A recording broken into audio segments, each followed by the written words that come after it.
Hello வணக்கம். Dosa to பீஸா உங்களை அன்புடன் வரவேற்கிறது. நான் காஞ்சனா ஜெயக்குமார். இன்னைக்கு நம்ம பார்க்க போகிறது ஒரு வித்தியாசமான நம்மளுடைய பதிவாக இருக்கும்.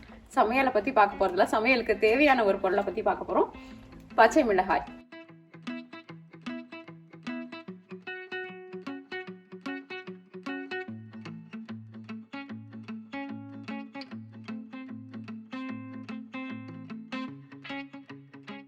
மிளகாய்ன்றது நம்மளுடைய சமையலில் ரொம்ப அத்தியாவசியமான ஒரு பொருளாக மாறிடுச்சு.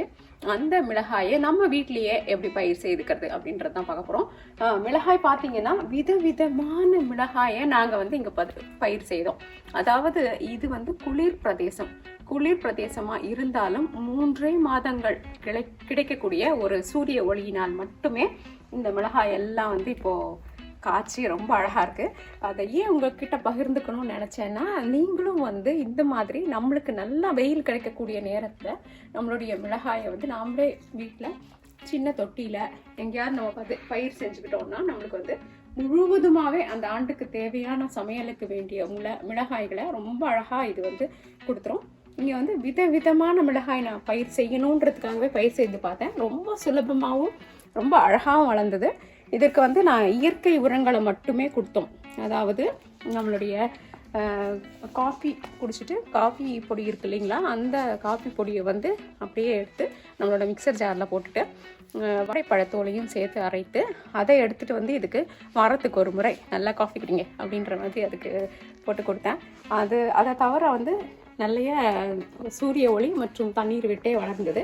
இப்போது இந்த விதவிதமான மிளகாய்களுடைய பெயர்கள் நம்ம பார்க்கலாம். ரொம்ப நல்லா இருக்குன்றதுக்கு தான் நான் பகிர்ந்துக்கணும்னு நினச்சேன். பார்த்தீங்களா, இந்த மிளகாய் பாருங்கள், உருண்டை இருக்குது. இது செரி சில்லி அப்படின்னு சொல்லிட்டு செரி பழம் போன்ற ஒரு வடிவத்தை உடையது. ரொம்ப நல்லா இருந்துச்சுங்க இந்த மிளகாய். நல்ல ஒரு தேவையான அளவுக்கு காரம், ரொம்ப அதிகமான காரம் இல்லை, ஆனால் தேவையான அளவுக்கு ஒரு காரம் இருந்தது. பார்த்தீங்களா, இது இந்த நிறத்துக்கு மாறிடும். யூடியூப் ஆப்பில் இந்த பெல்லை அழுத்தி நம்ம படைப்புகளை உடனுக்குடன் தெரிந்து கொள்ளுங்கள். இது ஃபெஃபரோனி அப்படின்னு சொல்லக்கூடிய நீல மிளகாய் வகையை சேர்ந்தது. இதனுடைய காரம் ரொம்ப சுமாராக தான் இருந்தது, அதனால பிரச்சனை இல்லை. இது நல்லா தாராளமாக சேர்த்துக்கலாம். ஆனால் அந்த செரி மிளகாய் ஒன்று தான் சேர்த்துக்க முடிஞ்சது ஒரு சட்னிக்கு. இது குறைவாக சேர்த்துக்கலாம். இது நம்மளுடைய சாதாரணமாக நம்மளுக்கு கிடைக்கக்கூடிய நம்மளுடைய நீட்ட மிளகாய், காய்ந்த மிளகாய் நம்மளுக்கு நீட்டமாக கிடைக்கும் இல்லைங்களா, அந்த மிளகாயின் வகையை சேர்ந்தது. இது எப்போதும் போல் நம்ம மிதமான காரத்தோட இந்த மிளகாய் இருந்தது. இது நம்ம ஊரில் இருந்து கொண்டு வந்த காய்ந்த மிளகாய் இருக்கு இல்லைங்களா, நம்ம குழம்பு மிளகாய் தூள் அளிக்கிறோமே, அந்த காய்ந்த மிளகாயை எடுத்துகிட்டு அதனுடைய விதைகளை போட்டு இது வளர்ந்தது. அதே மாதிரி நம்ம ஊரில் கிடைக்கக்கூடிய சின்ன மிளகாய் அப்படின்னு சொல்லுவாங்க, இதுவும் நல்ல காரமாக இருந்ததுங்க. இது ஊசி மிளகாய் அப்படின்னு சொல்லக்கூடிய ஒரு மிளகாய் வகையை சேர்ந்தது. சின்ன மிளகாய், இதனுடைய விதைகளை போட்டு இந்த மிளகாய் செடி ரொம்ப அழகாக வந்துச்சு. இங்கே பாருங்கள், இது மேல் பக்கமாக இப்படி கொத்து கொத்தாக இப்படி காய்ச்சிட்ருக்கு.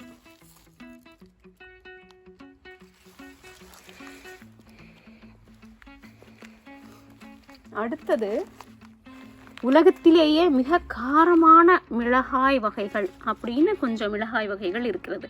அப்படிப்பட்ட ஒரு கார வகையை சேர்ந்த மிளகாய் தான் இந்த மிளகாய். இது பார்த்திங்கன்னா சுருக்கமாகவும் இந்த நிறத்துலையும் இருக்கும். இதனுடைய பெயர் ஹபானீரோ அப்படின்னு சொல்லக்கூடியது. இது ரொம்ப காரம். அதாவது இந்த ஒரு மிளகாயை வைத்து ஒரு வாரத்திற்கு குடும்பத்திற்கான சமையலை என்னால் பண்ண முடிஞ்சது. அந்த அளவுக்கு இது ஒரு காரம். இவ்வளோ கொஞ்சம் கிள்ளி போட்டிங்கன்னா போதும், ஒரு குழம்புதான் வச்சிடலாம். அந்த அளவுக்கு இது காரம். ஆனால் ரொம்ப நல்லாயிருக்கு, சுலபமாக அழகாக வளர்ந்தது. பாருங்கள், நிறத்தை பாருங்கள், ரொம்ப அழகான நிறத்தை உடைய மிளகாயாக இது இருந்துச்சு. அடுத்தது இந்த பிஸா போன்ற உணவு வகைகள்லாம் போடக்கூடிய ஜலப்பினோ அப்படின்ற வகையை சார்ந்த மிளகாய் தான் இந்த மிளகாய். இதில் காரம் மிதமாக இருக்கும். வேணும்னா நம்ம இதை அதிகமாக போட்டிங்கன்னா காரம் நல்லா சுள்ளுன்னு தெரியும், ஆனால் குறைவாக போடும்பொழுது காரம் சரியாக இருக்கும்.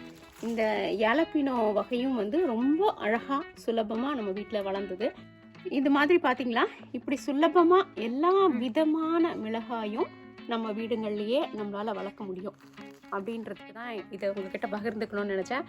நம்ம வீட்டுக்கு தேவையான இது மாதிரி சின்ன சின்ன காய்கறிகள் மற்றும் கீரை வகைகளை நம்ம வீட்லேயே பயிர் செய்துக்கலாம். இப்போ இங்கே குளிர் வந்துட்டதுனால என்ன ஆயிடுச்சுன்னா, நிறைய இடத்துல செடியெல்லாம் வாட ஆரம்பிச்சிருச்சு. இப்போ இதை வந்து நாங்கள் எல்லாத்தையும் வெட்டிட்டு என்ன பண்ணணும், ஒரு துணி இருக்குது, அதாவது பனிக்காலத்தில் பனி வந்து அது மேலே படராமல் இருக்கிறதுக்கு ஒரு துணி இருக்குது, அந்த துணியை போட்டு எல்லா செடியும் போற்றி வச்சுடுவோம். அந்த மாதிரி ஒரு நிலைமை.